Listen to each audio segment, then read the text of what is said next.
Welcome to the Daily Dev Talk with me, Adrian Nantchev, where we explore and share experiences, stories, and lessons 7 days a week from across the games industry, helping you make the best game you can. Stay tuned for today's episode. Good morning, Overload Nation.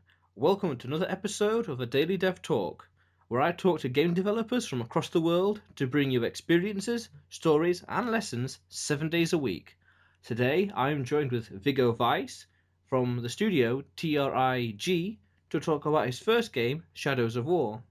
Viggo, tell us about yourself first, please. How did you get into the games industry, and how long have you been in it? Okay, so basically, I got into it by just getting the idea of making a game. Like, basically all devs start. They maybe want to make a game, and, well, then I started. And I've been in the industry for, well, if you say that I'm in the industry, you could say that I'm about 2 years in it since I started working on the game. And, yeah. So have you worked on any other games before, or did you jump straight into Shadows of War, or how did you go about it? Well, while Shadows of War was like the first game I worked on, previously I actually helped working on the modification for Company of Heroes. So I was active in the modding scene before, helped developing there, and yeah, then just went ahead after that and developed Shadows of War together with a friend. Mm-hmm. And so you're working with your friend only, so it's a team of two. Yes. No one else. Okay.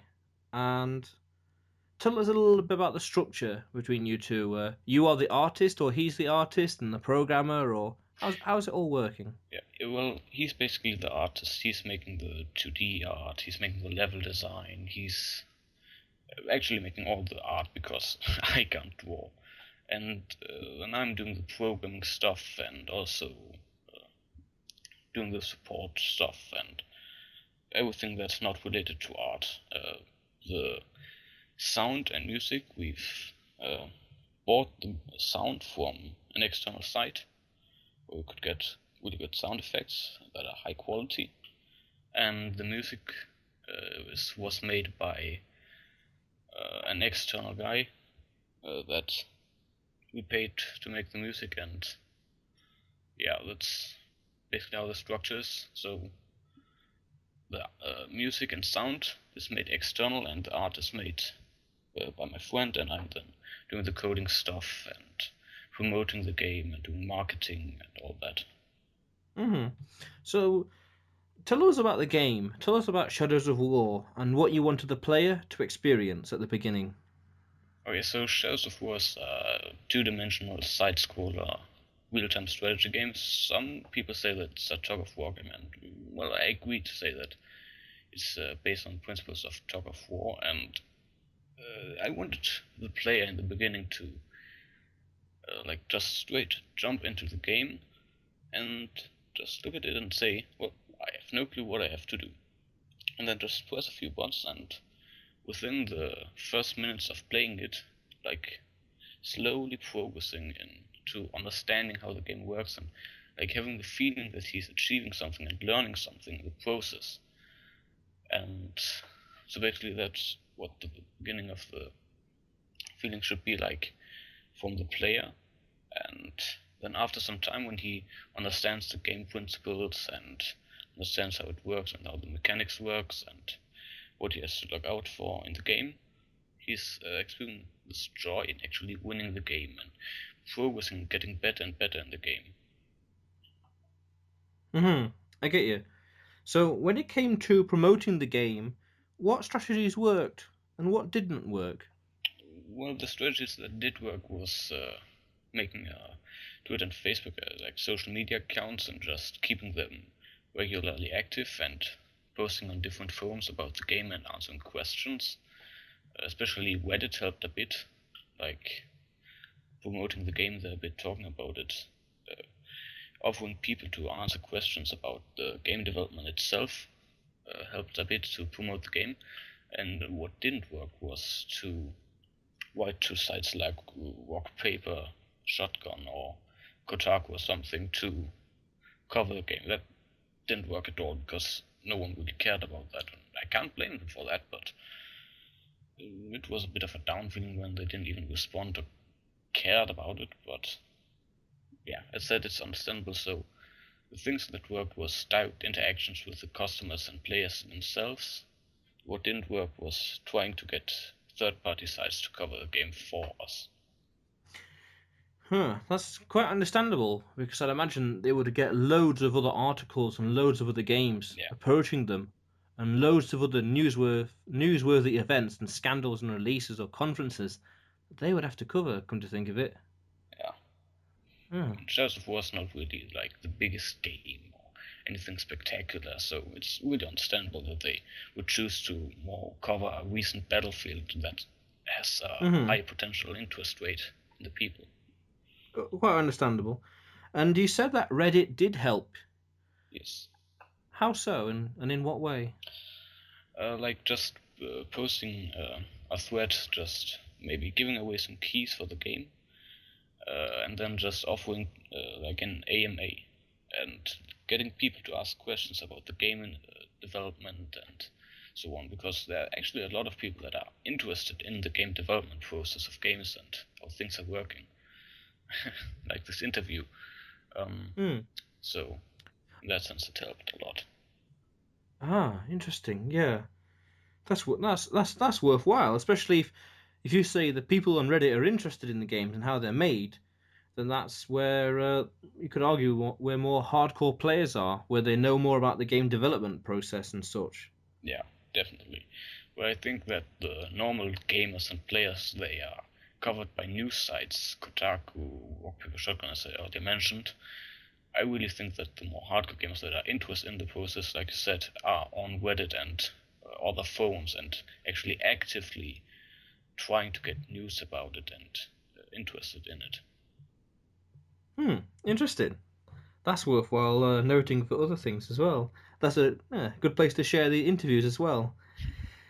So, how did you go about funding the game? What methods worked and what didn't work? Well, about funding the game, we didn't have any investors or anything, so all the money came from our own pockets. So we had to pay for licensing fees and covering other costs while developing the game from our own pocket. So we just had to work for the money and then spend it on the game. hmm Yeah, that's about I it. get it. Very straightforward. Yeah. So, what was cut from the game and why? Oh, what was cut? I actually think we didn't cut anything from the game. We just like had our base of the game, and we just continuously keep adding stuff and more maps and something. I actually think we did cut off one map because it didn't meet the quality standards we had hoped for, but we then just worked on it and implemented it on a later date during the beta. Okay. So, what was the biggest thing you learned while working on the game, Viggo? The biggest thing I learned was probably that there's a lot more work to do when developing a game than you initially think. You hear a lot of developers talking about like don't make your game idea too big, don't expect too much from the game, and keep your scale of the game down because you're always like aiming too high for it. And after developing it, I couldn't agree more because initially you think like I can do that, I can do that, I can add that, and while developing the game, you actually realize that well, I only have time to do one thing of these three. So the biggest thing I probably learned is to keep the scale of the game down, and from there on out, then actually keep adding things when you got time and yeah. Cool. I can agree with that. When I worked on a few games a few years ago at university, we had loads of ideas at the start, and then slowly over time we realised that it took longer to implement, or it wasn't as easy as we initially thought, or stuff like that. And we slowly scaled the game down, and we went more a quality over quantity approach in the game. Yeah. hmm And do you not find that having a team of two, it's a little bit easier to manage what goes in the game because there's less people to manage, so you can get stuff done quicker and easier. But at the same time, there's fewer people to actually work on the game. Surely, the less people that are working on it, the more control you have over what's actually happening and the better overview over the project you actually have and what people are working on what. So, in that sense, it's of course easier. But on the other hand, if you have more people, you can also set people to do tasks that take longer. So, like having one base developer just keep working out bugs and fixing the game, while having another one implement a bigger feature. And you can't do that if you just have one developer, because then you have to shift between implementing the feature and fixing some bugs that are still in the game. So Mm-hmm. it can take longer, but in some cases I think that having multiple developers is a big help. Good. And I imagine that outsourcing the work as well really kept the workload low as well. Yeah. Hmm. So, what was the worst thing that happened, and how did you overcome it?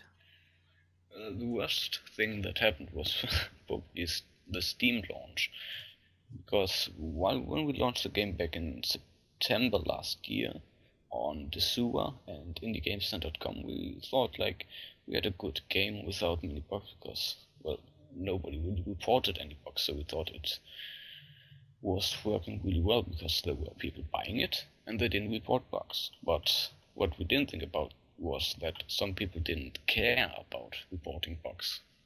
So what happened was when we got greenlit and released the game on Steam a few months later, a big wave of bug reports actually came in from people that actually cared about the bugs in the game and the product they paid for. And we was like, well, we didn't see these bugs before, we didn't experience them before, and we thought the game was working, and then suddenly lots of bugs and other stuff just popped up, and we had to deal with it within a short time. And since most of these problems were program problems, it was me personally that had to deal with these problems.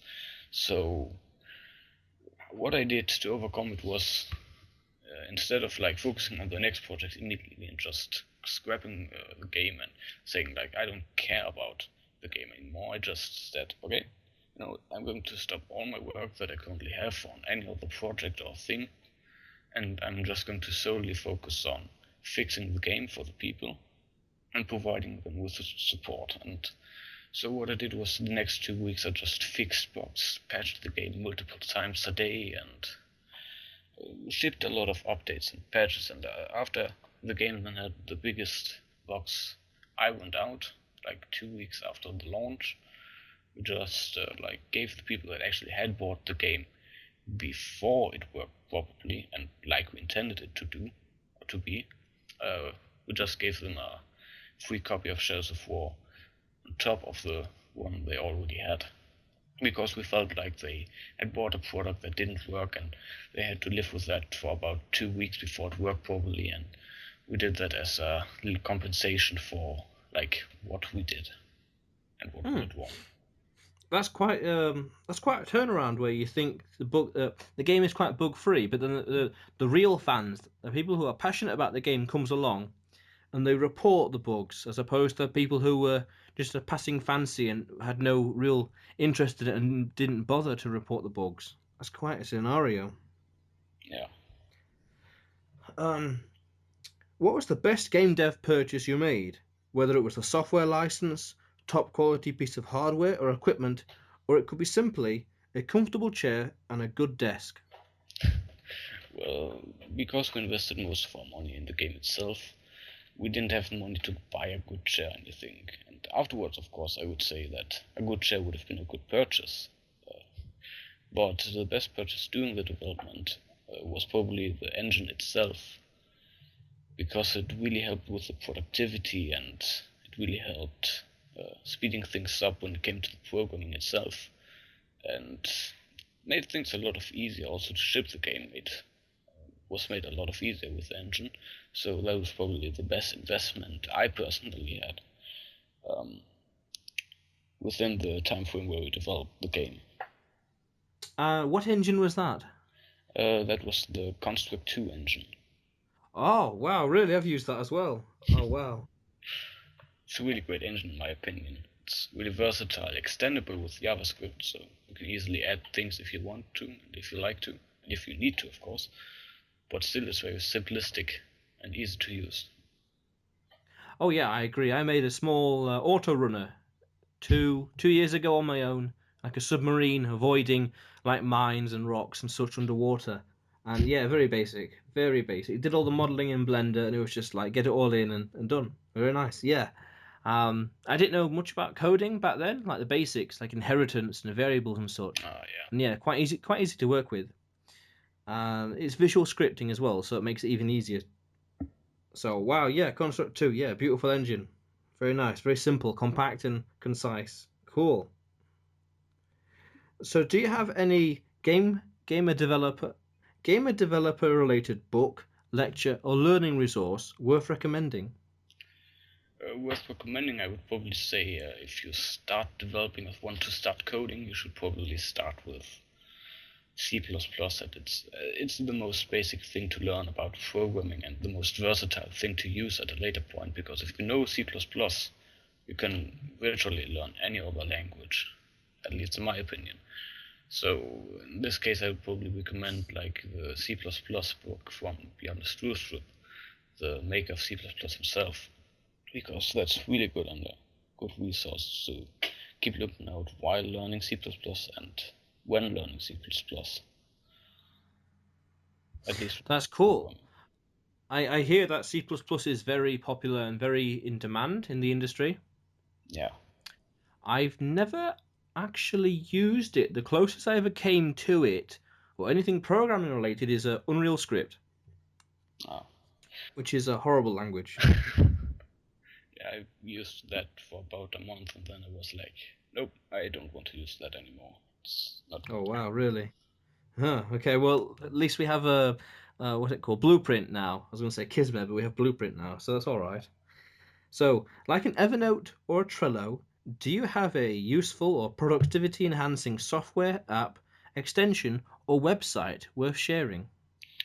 Well, Evernote, of course, it really helps noting down things you want to work on the next day and keeping a track of where in the development you are. And like also, if you work together with a friend, for example, if you only are two men working on a game, you can easily just note down a list of things that has to be done in the art department. You just send him the list, and then he can just look at it every day and like scratch Hmm. out every single thing he has done. And it's really good to use, especially if you collaborate with a team, so you can keep track of what's done and what needs to be done.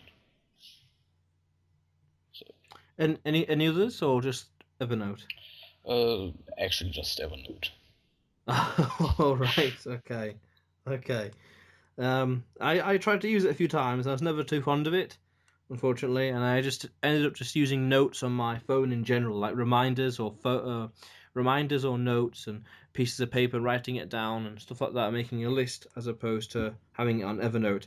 Generally, because I find that typing it all in on the phone a little too tedious when I can write it Yeah. a The lot good thing quicker. about Evernote is that if you have a tablet or anything, you can just like write notes yourself instead of typing them. So that's nice. But another thing or a similar program for Evernote would probably be Microsoft's OneNote. It's actually quite nice, but I rather liked Evernote. That's why I kept using that instead of Microsoft's OneNote. Hmm. Why would you why did you use OneNote, for example? Just you know about it, so But you just mentioned it or used it first? when I got the like Microsoft Office suite with Word and PowerPoint and that, I just saw that not Evernote but OneNote was there, and I started up like looked at it a bit, tried it out a bit, but as said, I liked Evernote a bit more. I was more comfortable with using Evernote, probably because I had used it for a longer time than OneNote. But yeah, Oh, cool. Well, I might look back into Evernote again, especially because I have a tablet down there that's not been used, so it might be easy to type with that. So, what advice can you give to aspiring game developers, small indie studios, and people trying to get to where you are today? Well, the most basic advice I could probably give would be not to give up. Um, Wow. Well, I don't want to say with not give up. Like if you have a bad game and people criticize it, it's not like you have to like scream at them and say like, "No, my game's good." It's not in that sense that you don't have to give up. But what I mean with it is that if you have a bad game, listen to the people, and instead of like just ditching the game and like think, "Okay, I did a bad game. That's how things are." Try to fix it. Keep working on it. Improve it until people like it. Don't give up.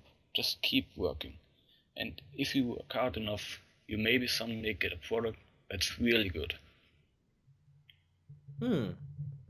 That's very good. That means a lot to me personally as well in the moment, not to give up. And, um, well, I think that every defeat, one, as long as, well, every defeat is a seed for greater success. And two, not to let a temporary defeat stop you. Because everything is a blip. Unless there's an earthquake or a war, that's a disaster. Everything else is a blip.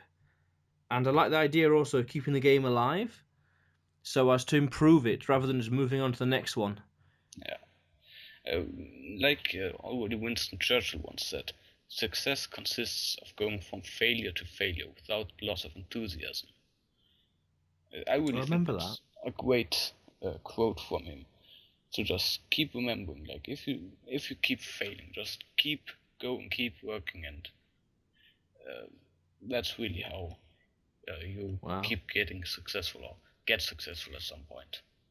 Yes, and there's another one by the music composer Leonard Bernstein, which is great things require two things, if I remember correctly. Yeah, two things: a plan and not quite enough time.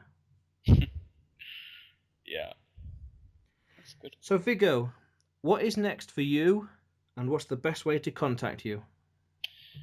Basically, what's next for me is now just get a hang of life and sort a few things out that I'm wrote and working on at the moment, and after that, just hopefully uh, get on working on the next game, which will probably take a lot longer than Shadows of War due to its sheer Hmm. size. Can you reveal any details about the next game? I would rather not, as it's really in the beginning process of. Well, we have already planned things, like how it's going to be, what it's going to consist of, what the basic idea for the game is. But I think I always like keep remembering myself is like if I work on something, I would rather have like be sure that I can complete it before I share it with other people. Because if I Hmm. share something with other people and I then at a later point realize, oh well, I can't complete it, then I'm just sitting there and well, this is a shit position because I promised the people something, I told them about it, and now I can't fulfill it. That's why I rather keep things like locked away and not talk about it before I'm completely sure that I personally am capable of completing it. I understand and I sympathise because the way I view that is I don't want to build hype that I know I can't fulfill. Exactly, and that's So I also don't do it what as of yet. that's also So what I understand. big companies always fail at. They build a big hype about a product that, well, while they need that to sell high numbers of the game, eventually one company just fails, like Ubisoft did with Watch Dogs, and well, then you have to sell it. Hmm. Cool. So what is the best way to contact you? The best way to contact me would be either over Steam, because I usually look up all my Steam friend invites. So that's a really direct way of contacting me, or just go over to our home site www.tri-g.de, and then you have a contact tab where you can either contact us per mail or over a contact form. Mm-hmm. Cool. So, Viggo, it appears that we're out of time for this episode, the Daily Dev Talk. Great talk to you and plenty to think about. I wish you well in your future endeavours and the next game that is yet to come. Thanks. Stay tuned, Overload Nation. More Daily Dev Talks to come. Thanks for listening to today's episode of the Daily Dev Talk with me, Adrian Nantchev. If you are a game developer that wants to get your name and game out there and to share your experiences and stories, or you have feedback or opinions of the show, then contact me at info@gameoverload.co.uk. That's info@gameoverload.co.uk. Stay tuned for tomorrow's episode, more to come.